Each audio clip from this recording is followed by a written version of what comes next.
खुलुमबाय बेयो बड'लेण्ड एंखं टेलिभिजन दिनै 9 एप्रिल 2025 बुधबार खालि सानसेनि बरादखौ नोंथांमोननि खाथियाव लाबोदों आं सदानन्द दैमारिया।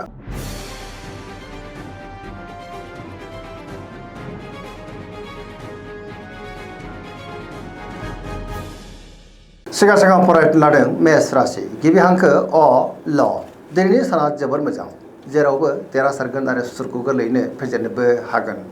गुबुननि थाखाय दिनै गोबां मोजां खामानि मावनानै होनोबो हागोन। जायखि खामानि मावा मानो मोनफ्रोमबो खामानियावनो जाफुंसारनो हागौ। गोसोनि साननायफ्रा दिनै मोगथाङाव जाफुंगोन। देहाया दिनै मोजाङैनो थागोन। सोरबा लोगोनिफ्राय थोजासे हेफाजाब मोननोबो हागौ। रांखावरियाव दिनै जोबोर मोजां होनजायो। गोबां धोन आरजिनोबो हागोन आरो आयाबो बांगोन। बेफार फालांगियावबो गोबां मुलाम्फा मोननोबो हागौ। न'खराव बिसि फिसायनि गेजेराव अनलायनाया बांगोन। बिमा बिफानिफ्राय अननायफोरखौ मोननो हागोन। बिदा फंबायनि हेफाजाबखौ मोननो हागोन। गुबुननि गोसोखौ दिनै गोरलैयैनो बोनोबो हागोन। समाजाव मान मोननो हागोन। लाइमोनफ्रा जोबोर खुसि जागोन आरो गावबा गावनि गोसोनि साननायफोरखौ दिनै फोरमायलायनोबो हागोन। पजिटिभ एनार्जिनि गोहोम गोग्लैगोन। धोरोमारि बिथिङावबो गोसो दुंखांनो हागौ। फरायसाफ्रा दिनै फरायनायाव गोसो दुंखांगोन आरो मोजां फिथाइ मोननोबो हागोन। सरासनस्रायै दिनै साना जोबोर मोजां आरो मोजाङैनो बारग'लांगोन।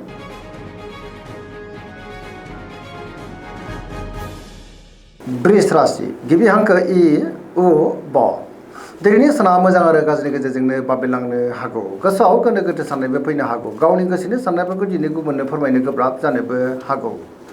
माबा नङा मोनसे जेंनाजों मोगा मोगि जानांनोबो हागौ। सिगांनि बबेबा जेंनाया गोसोखौ दिनै उसुखुथु खालामनोबो हागौ। गोसोनि बोलोआ लोरबां जागोन।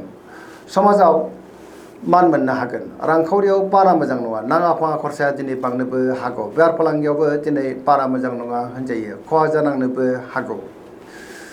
न'खराव बिसि फिसायनि गेजेराव अननानै फैगोन। देहाया दिनै मोजाङैनो थागोन। अब्लाबो नाथाय जानाय लोंनायाव सांग्रां जानांगोन। जायखि खामानि मावा मानो मोनफ्रोमबो खामानिखौनो दिनै सांग्राङै मावनांगोन। लोगोफोरनिफ्राय हेफाजाब मोननो गोब्राब जानोबो हागौ। नेगेटिभ एनार्जिनि गोहोमबो गोग्लैनो हागौ।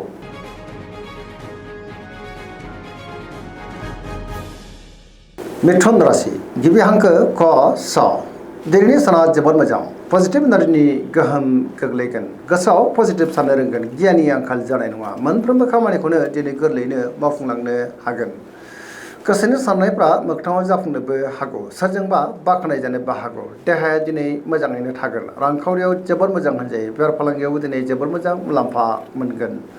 न'खराव बिसि फिसायनि गेजेराव अननानै फैगोन। समाजावबो मान मोननो हागौ।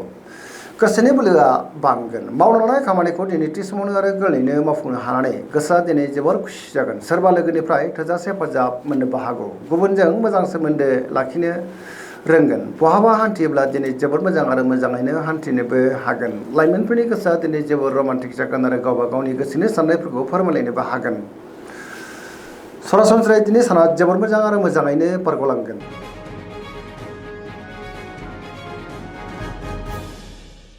कर्कट राशि गिबि हांखो ड ह दिनैनि साना जोबोद मोजां।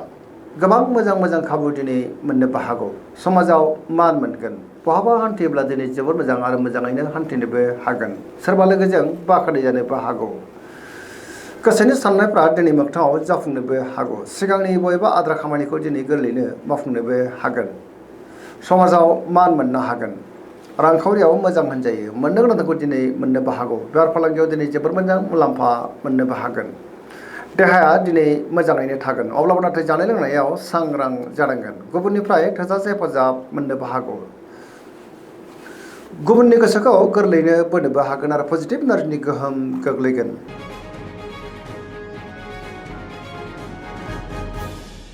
सिंह राशि गिबि हांखो म ट दिनैनि साना जोबोर मोजां।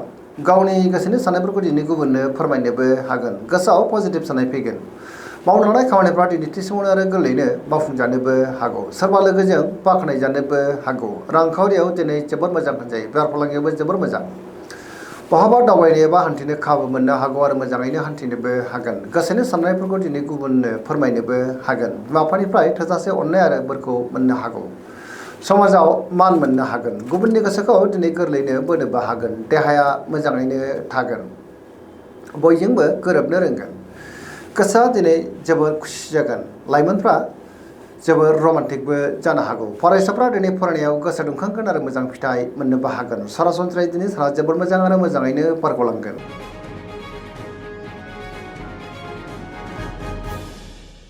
कन्या राशि गिबि हांखो प ट दिनैनि साना मोजां आरो गाज्रिनि गेजेरजोंनो बाबेनलांनो हागौ गोसोआव गोनो गोथो साननायबो फैनो हागौ गावनि गोसोनि साननायफोरखौ दिनै गुबुननो फोरमायनो गोब्राब जागोन गोथों आरो गोग्गो साननो हानाय नङा गियाननि आंखाल जानोबो हागौ रांखावरियाव दिनै बारा मोजां नङा नाङा फाङा खरसाया दिनै बांनोबो हागौ बेफार फालांगियावबो खहा जानांनो हागौ देहाया दिनै मोजाङैनो थागोन अब्लाबो नाथाय जानाय लोंनायाव सांग्रां जानांगोन बिमा बिफानिफ्राय अननाय बोरखौ मोननो हागोन बिसि फिसायनि गेजेराव अनलायनाया बांगोन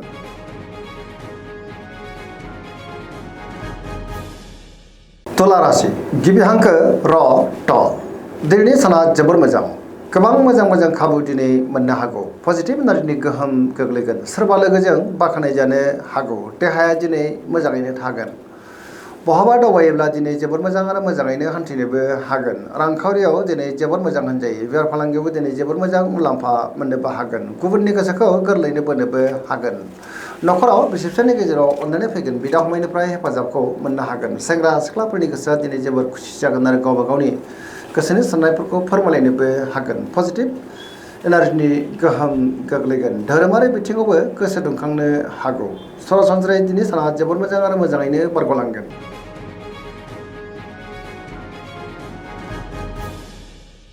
वृश्चिक राशि गिबि हांखो न स दिनैनि साना जोबोर मोजां समाजाव लोगो लेवा बांगोन गुबुननि गोसोखौ दिनै गोरलैयैनो बोनोबो हागोन लोगोफोरनिफ्राय थोजासे हेफाजाब मोननो हागौ पजिटिभ एनार्जिनि गोहोम गोग्लैगोन बहाबा दावबायनो एबा हान्थिनो खाबु मोननो हागौ आरो मोजाङैनो हान्थिनोबो हागोन सोरबा गोजाम लोगोजों दिनै बहाबा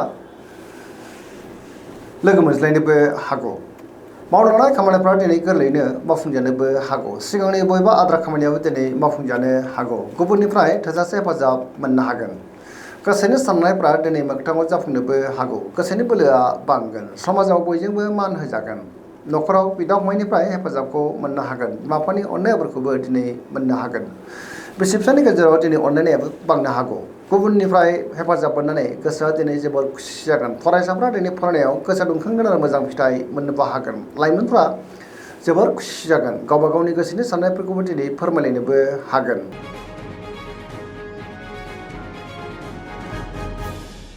धनु राशि गिबि हांखो ढ फ भ दिनैनि साना जोबोर मोजां गोबां मोजां खाबु दिनै मोननो हागौ सिगांनि बबेबा आद्रा खामानियाबो दिनै गोरलैयैनो मावफुंजानोबो हागौ सोरबा लोगोनिफ्राय हरखाबै मोजां खौरांबो फैनो हागौ माबा मोनसे जेंनाखौ दिनै गोरलैयैनो सुस्रांनो हागोन गोसोनि साननायफ्रा दिनै मोगथाङाव जाफुंनोबो हागौ रांखावरियाव मोजां होनजायो बेफार फालांगियावबो दिनै जोबोर मोजां मुलाम्फा मोननोबो हागोन समाजावबो मान मोननो हागोन देहाया दिनै मोजाङैनो थागोन गोबां रोखोमनि देहायारि जेंनाखौ दिनै गोरलैयैनो सुस्रांनो हागोन नखराव बिदा फंबायनिफ्राय हेफाजाबखौ मोननो हागोन लाइमोनफोरनि गोसोआ दिनै जोबोर खुसि जागोन आरो गावबा गावनि गोसोनि साननायफोरखौ फोरमायलायनोबो हागोन पजिटिभ एनार्जिनि गोहोम गोग्लैगोन धोरोमारि बिथिङावबो दिनै गोसो दुंखांनो हागौ सरासनस्रायै दिनै साना जोबोर मोजां आरो मोजाङैनो बारग'लांगोन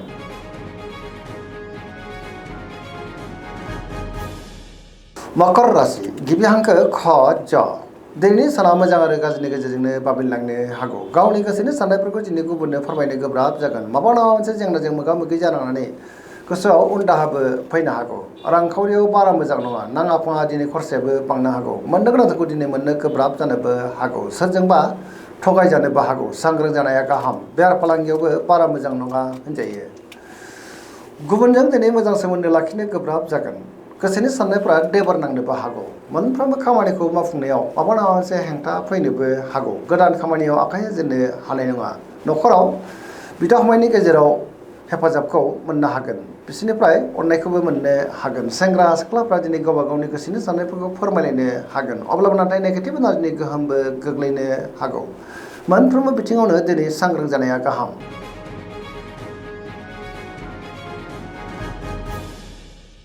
कुम्भ राशि गिबि हांखो ग स दिनैनि साना मोजां आरो गाज्रिनि गेजेरजोंनो बाबेनलांनो हागौ गोसोनि साननायफ्रा देबार नांगोन सिगांनि बबेबा जेंनाया गोसोखौ दिनै जोबोर उसुखुथु खालामनोबो हागौ समाजाव मान हानि जालांनोबो हागौ सोरजोंबा रायखोमा जानोबो हागौ सांग्रां जानाया गाहाम नेगेटिभ एनार्जिनि गोहोम गोग्लैगोन रांखावरियाव मोजां अब्लाबो नाथाय खरसाया बांगोन बेफार फालांगियावबो दिनै मोजां होनजायो देहाया बारा मोजां थानाय नङा गोबां रोखोमनि देहायारि जेंनाजों मोगा मोगि जानांनोबो हागौ जानाय लोंनायाव दिनै सांग्रां जानांगोन मोनफ्रोमबो बिथिङावनो सांग्रां जानांगोन।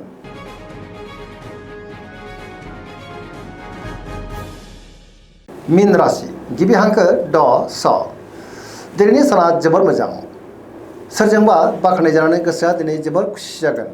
पजिटिभ एनार्जिनि गोहोम गोग्लैगोन। सोरबा लोगोजों बहाबा लोगो मोनज्लायनोबो हागौ। सिगांनि बबेबा जेंनाखौ दिनै गोरलैयैनो सुस्रांनोबो हागोन। देहाया दिनै मोजाङैनो थागोन। रांखावरियाव मोजां, बेफार फालांगियावबो मोजां होनजायो। सोरजोंबा बाख्नाय जानानै गोसोआव गोजोननाय फैगोन। लाइमोनफोरनि गोसोआ दिनै जोबोर रमान्टिक जागोन आरो गावबा गावनि गोसोनि साननायफोरखौ फोरमायलायनोबो हागोन। फरायसाफ्रा दिनै फरायनायाव गोसो दुंखांगोन आरो मोजां फिथाइ मोननोबो हागोन। सरासनस्रायै दिनै साना जोबोर मोजां आरो मोजाङैनो बारग'लांगोन। दिनैनि राशि फरायनाया एसेनोसै। जोबनायाव बेखौनो खावलायो जाहाथे नोंथांमोना सानफ्रोमबो जोंनि बे बड'लेण्ड इंखं टेलिभिजनखौ नायबाय थायो आरो साबस्क्राइब खालामो, लोगोसे लाइक खालामो आरो शेयार खालामो। एसेनोसै, गोजोन्थों।